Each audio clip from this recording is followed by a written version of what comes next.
Igitondo cyiza nshuti zanjye tujya duhurira aha ngaha, ni ukuri inshuro nyinshi njya nkunda kubasabira umugisha, reka mvuge ni Uwiteka nabaha umugisha, kuko uwa mbere yawubahaye mwaramutse amahoro.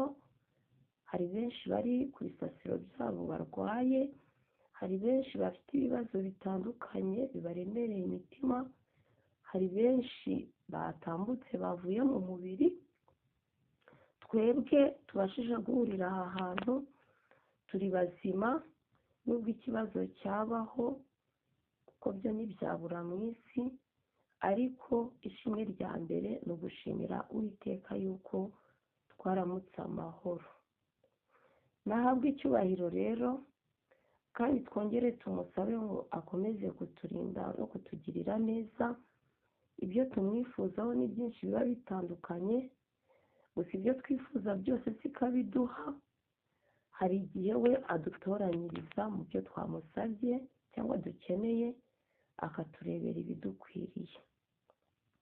Uyu munsi rero nje mu kiganiro, ndashaka yuko tuganira ku kintu kijyanye no gukubitira umuntu mu isengesho.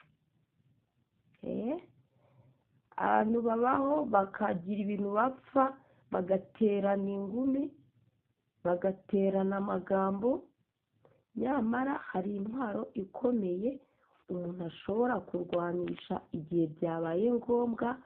Intwaro y'isengesho ni nayo ikubita ikababaza. Uyu munsi rero hari umuntu wampaye inkuru ijyanye n'uburyo yakubitiye umugabo mu isengesho. Yari umudamu, abona hari ibintu bidasobanutse neza mu rugo, arangije aravuga ati ndabivuga ni ndabihera hehe. Yari afite umugabo w'inyamaswa zatari, aravuga ati ntaho kubihera mfite.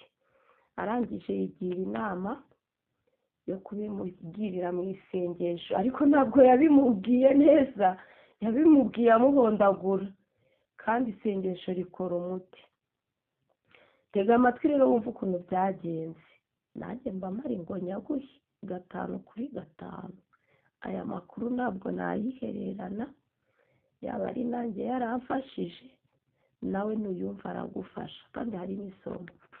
Uyu mugore rero vuga uti byagenze bite? Aha ngaha ntituvuga abagore gusa, hari n'igihe natwe abagore tunanirana. Umugabo uzi gusenga neza, ubirimo neza, nawe akwikirira isomo. Umugore namuzengereza azamuhondagurire mu isengesho. Iyi nkuru ngiye kubaha ni iy'umugore wakubitiye umugabo mu isengesho. Byagenze gute? Byari bimeze bite? Hari habaye iki? Umugore yabanaga n'umugabo we, biza kugera igihe murabizi yuko hari imvugo ivugwa ngo ntazibana zidakomanya amahembe. Kinyarwanda we, ngo ntazibana zidakomanya amahembe. Noneho biza kugera igihe buriya abantu iyo bagitangira ibintu by'umubano baragerageza buri wese akiyorobeka, agahisha utugeso twe gake gake, yumva agifite ishyaka ryo kubungabunga umutekano w'urugo. Ariko abantu iyo bamaze kumenyerana, bamaze igihe, hari igihe ingeso irenga nyirayo ikigaragaza, ikajya ku karubanda atagishoboye kuyihisha. Cyane cyane ko abavuga yuko uwo babana, abatekereza yuko uwo babana adashobora kumusiga ngo agende, aba yaramufatishije, reka bari ko mbivuga. Uyu mudamu rero byagenze bite? Umunsi umwe umugabo yinyujije hirya. Buriya twebwe abadamu turarakara, ariko nanone tugira impuhwe kuko buriya urebye urukundo umugore akunda umugabo, wasanga umugabo amukunda ruri munsi ho gatoya. Byakabaye byiza bose bakundanye cyane, ariko Satani nawe ntabwo ajya abyemera. Rero uyu mugore nyine yabanye n'umugabo we, hakajya hazamo utuntu nyine, za zindi zibana zikomana amahembe, bakajya bagira ibintu bapfa. Ariko we yavuze ko ikintu cyari kiri ku isonga, umugabo we yagiraga ingeso ebyiri. Yari wa mugabo w'igisambo urya wenyine, akaba ari wa muntu niba yagiye mu kazi arirekura arya uko ashaka, ariko nagaruka mu rugo usanga arabagerera, arashaka kurya neza ari uko yageze mu rugo, bivuga ngo atari buhirirwe arabahahira ibintu bibi, ariko n'abari buhirirwe arahaha ibiryo byiza barye bishime birangire, ubundi ejo n'ejo bundi yisubirire ku kazi ke. Uyu mugore naramubajije ndetse wabwiwe n'iki yuko iyo ari ku kazi arya neza? Buriya hari ukuntu biba ngombwa abadamu akaba yakwidepurasa akagera aho umugabo akorera, umugabo we yakoreraga kure, noneho umugore yaba yagiye kumusura, umugabo agasanga igihe cyose aba yateguye ibiryo byiza byiza, ariko atajya abategurira mu rugo, atabaha n'amafaranga abasha kubihaha. Igihe cyose uko amusuye akarya neza, bagiye muri resitora umugabo akirekura ukabona yuko arekuye amafaranga, noneho washyira ku munzani areba amafaranga abaha mu rugo, abona ntaho bihuriye n'ayarya ari wenyine ku gasozi. Ubwo byaje kugenda gute rero? Uko inkuru yakomeje uyikurikire, harimo isomo. Umugore urumva uko ibyo bintu byose yabibonaga, turacyari ku kintu kijyanye no gutunga umuryango. Ubundi urugo umugabo niwe ufite inshingano nyamukuru zo guhahira urugo, umugore yaza nawe ari inyunganizi, ibyo ngibyo ntibyumvikana.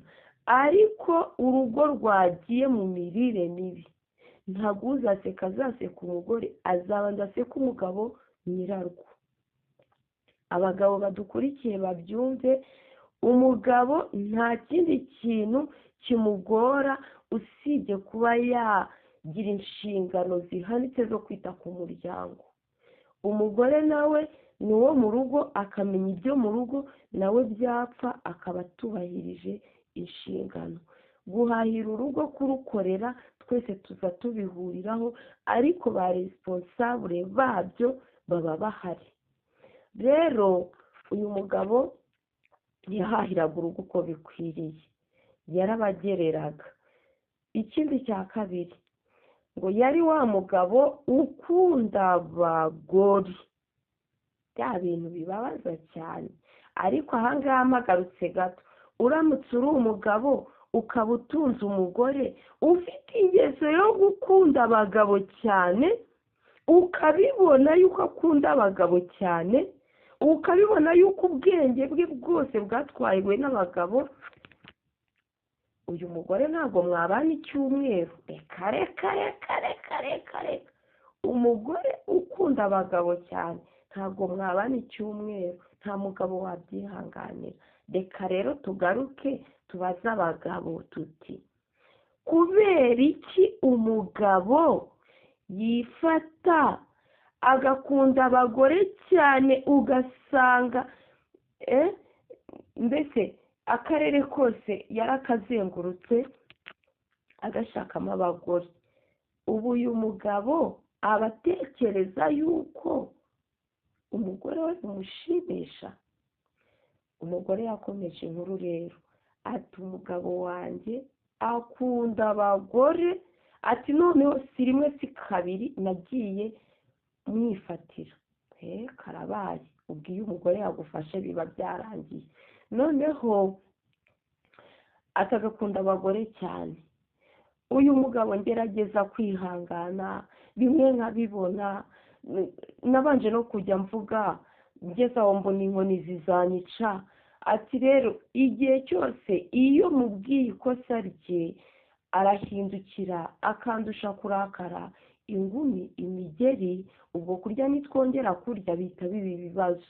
Ati kandi turi abakristo. Aho hantu umuntu wese uhagera ashyire point d'interrogation. Ati kandi turi abakristo. Abakristo badahamba kamere nabo ubwo bumve yuko badasigasira ubukristo bwabo. hari ikintu ushobora gukora uri umupagani ukagikora ukumva ko nta kinego, ariko iyo uri umukristo hari ikintu udashobora gukora, hari ikintu uba ubona kirimo gitukisha izina ry'Imana. Yari umukristo rero, umugore n'umugabo. Umugore arareba aravuga ati subura urugo ndujugunye mbigenze nte, abana banjye ahantu njya nkunda kuvuga, abona ntiyatabana. Arangije aravuga ati ndarwihanganiramo, nihanganira ubukene ndugiriramo kandi nta kintu twakabuze, nihanganira indaya zisimburanwa hano kandi ibyo bintu uko numva bimbabaza, nihanganira inkoni nkubitirwa muri uru rugo, nihanganira amagambo mbwirirwa muri uru rugo. Mana ishobora byose we, umugore biramucanga, ariko yari umukristo. Umugore yigira inama ivuga gutya rero, aha ntuhagera hatinde cyane. Inama uyu mugore yigiriye, yafashe umwanzuro wo kujya abyuka saa 9 z'ijoro agasenga Imana kubwo ibyari bimuremereye muri urwo rugo. Ariko mu gusenga Imana aza kwiyunguramo agatekereza, aravuga ati uyu mugabo hari ibintu ankorera nkabura uburyo mbimubwiramo, kuko iyo mbimubwiye andusha kurakara. Ubu ngiye kujya mbimubwirira mu isengesho, niba atihana azabireke, umva natihana azabireke, azaba yarananiye. Umugore saa 9 akabyuka agapfukama imbere y'igitanda cye agasenga isengesho. Urumva isengesho yasengaga, uzi isengesho ririmo amaganya, ririmo umubabaro, ririmo amarira. Ye baba Mana ishobora byose, umva umuntu uzi gusenga niwe ubizi nyine iryo sengesho ukuntu riba rimeze. Isengesho utangiye ari isengesho ry'umubabaro, hari ibyo ugiye gukimbiza, hari ibyo ugiye kwirukana. Umugore agasenga isengesho, bwa buraya bw'umugabo, bwa busambo bwe bwose, ya mvugo ye ya nabi, byose akabizana muri rya sengesho, atavuze ngo runaka. Ubwo umugabo ariryamiye, ariyoroshe, yasinziriye ko nta kibazo afite, nta kimuvuna. Ibivunanye biri ku mugore. Agasenga isengesho, Mana yanjye urabireba ibibazo ngirira muri uru rugo, reba reba reba reba, Mana kuvuga yuko ujya utabara, uzantabara ryari njye n'abana banjye.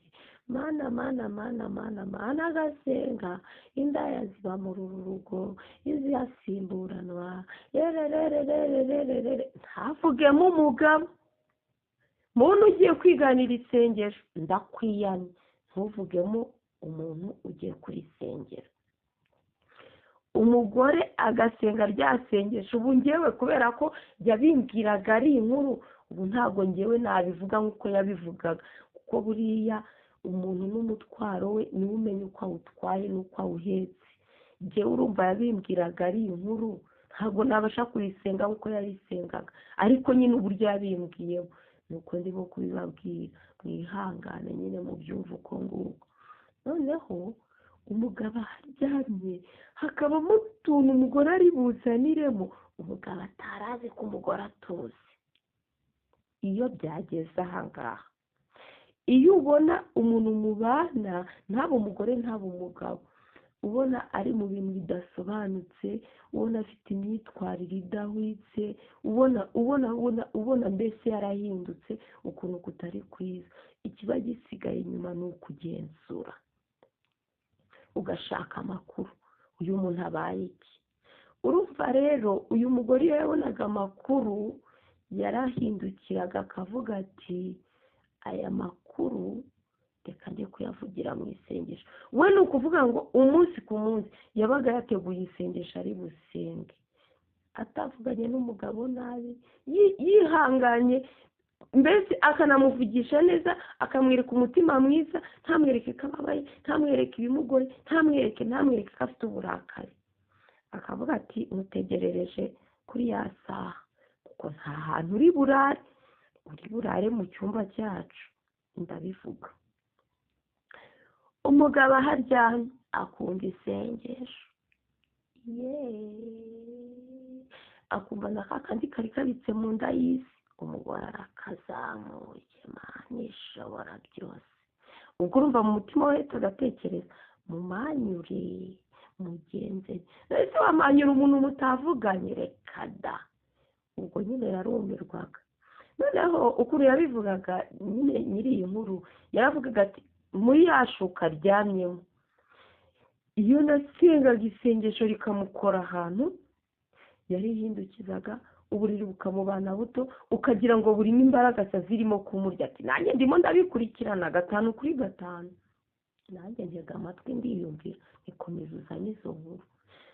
umugore aravuga uburyo yamuhondaguriye mu isengesho, kandi yarangiza gusenga no gusaba Imana ibyo ashaka na bya bintu byose yabibwiriyemo umugabo mu bwenge, yarangiza kururutsa umutima agasezera Imana neza. atariko nyuma yo gusenga iryo sengesho ntabwo nasubiraga kuryama. reka. ati kuko wagiye kuryamana n'umuntu urimo uhumeka ibyo wamubwiriye mu isengesho, hari igihe shitani yamuguteza akabukunigiramo.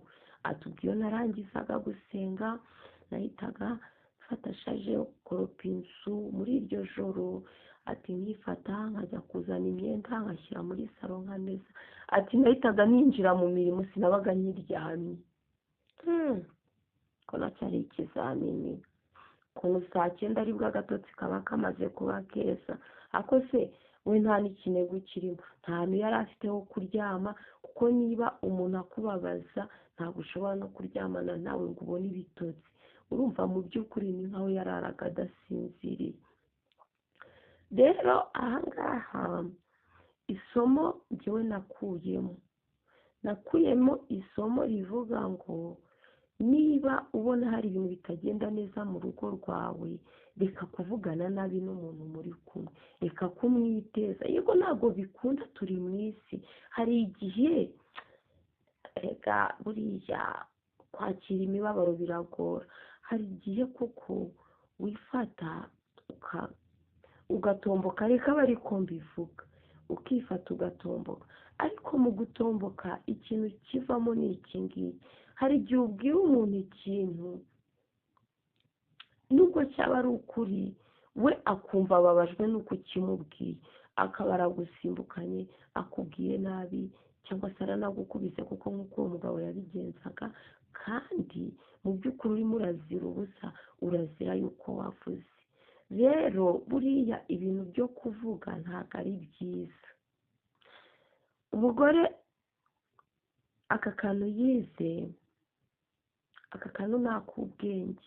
uba uri umugabo mu rugo ufite ibikuremereye, ibikugoye, wabuze inzira uri bubibwiremo umugore w'umunyamahane kukurusha. uri umugore ufite ibintu byakurenze, ufite umugabo w'umunyamahane kukurenza. abagabo bo ntabwo bajya bihishira, iyo umubwiye ikintu kikamurakaza uw'umupagani aragukubita. urebe rero ko agiye kukumugariza hejuru ya ya mafuti n'ubundi yagukoreye. rero ahangaha wenda isomo nakuyemo, nanjye ndi umuntu, ni ukwiga kuvugira mu isengesho. ko ntekereza yuko uyu muntu anagukubise wisengeye akagukubita, buriya ugiye no kumurega ukavuga ko yagukubise kubera ko wasenze, uyu muntu yahanwa by'intangarugero. ariko mu rugo ushobora kubwira umuntu ibintu yaguhondagura, wajya kumurega bikagaragara yuko ari wowe nyirabayazana n'izo nkoni wakubiswe. rero bamama beza, bapapa beza, twige kubana tworoherana. ubundi aya masengesho si na ngombwa. mu rugo abantu babana baba bakwiye koroherana. niba ubona umuntu muri kumwe afite ikibazo runaka kandi yakugizeho, nta bitangaje birimo. ugira umugisha abona n'umugira inama, ugira umugisha abona n'umubwira ikosa rye, aho kugira ngo urakare kuko niba ibyo wakoze bitamunyuze bikaba byamubabaje ni gute abikubwira wowe ukirakaza? Ahubwo wagakwiye guca bugufi ukumva icyo akubwira. Niba uri umuntu ubasha guhindura imyifatire, musaba imbabazi hanyuma unahinduke. Niba uri umuntu rero ufite ingeso yakubase udashobora kureka ayo mafuti kandi uzi ko abangamira uwo muri kumwe, erura umubwize ukuri, umubwire uti rero nubwo wanshatse ariko hari ibintu njye ntashobora kureka. Ibi bintu byanga bikunda wowe nyirabyo uba wifitemo mu mutwe ikibigutera, wowe uba ukizi, uba ufite uko ubyiyumvamo. Bwiza umuntu ukuri, umubwire uti rero iri kosa nariguyemo kuwa mbere, kuwa kabiri ndigwamo, kuwa gatatu ndigwamo, rwose numva byarananiye, natima numva nshaka kurireka ariko byarananiye kurivamo. Uyu muntu mubana akwakira ukuri, avuga ati umuntu wanjye ateye gutya na gutya. Ibi bintu bijya bibaho pe, abantu bakabana umwe azi ingeso y'undi ariko akavuga ati iyi ngeso iyi ngeso. Mu by'ukuri birababaje iyo ubona uri kumwe n'umuntu uyu munsi akababazwa n'ikintu wakoze, ejo akababazwa n'ikintu wakoze, ejo bundi akababazwa n'ikintu wakoze, ejo bundi buriya akababazwa n'ikintu wakoze, wowe utajya uhinduka. Mu by'ukuri uba uri umuntu, uba uri inyamaswa, uba uri iki? Abantu bavuga nabi mu makosa yabo, mu mafuti yabo, ni ukuri Imana yo mu ijuru ibarebe, Imana yo mu ijuru ibasange, Imana yo mu ijuru ibagenderere. Reka tuze neza noneho twinjire mu rugo rw'abakristo cyangwa se abantu bizera Imana. Ushobora kuba uri n'umusilamu, buri bantu bagira imyizerere yabo, ariko urugo rwubakiye ku Mana ntirukwiye kubamo intonganya, ntirukwiye kubamo impagarara, ntirukwiye kubamo induru, ntirukwiye kubamo rwaserera. Mukwiye no gusigasira ya myemerere yanyu, mukavuga muti umuntu uzatubona duhagaze turi mu birere kandi turi abantu b'Imana, twakagombye kuba icyitegererezo, azabireba ati, azabivuga ati, iyi nkuru izabarwa gute? Buriya rero iyo wikoreye ibyo byose ukumva nta kibazo ufite, ukumva n'uwabyumva nta kinegu kirimo, mu by'ukuri uba warapfuye uhagaze. Reka twige kubana dusigasira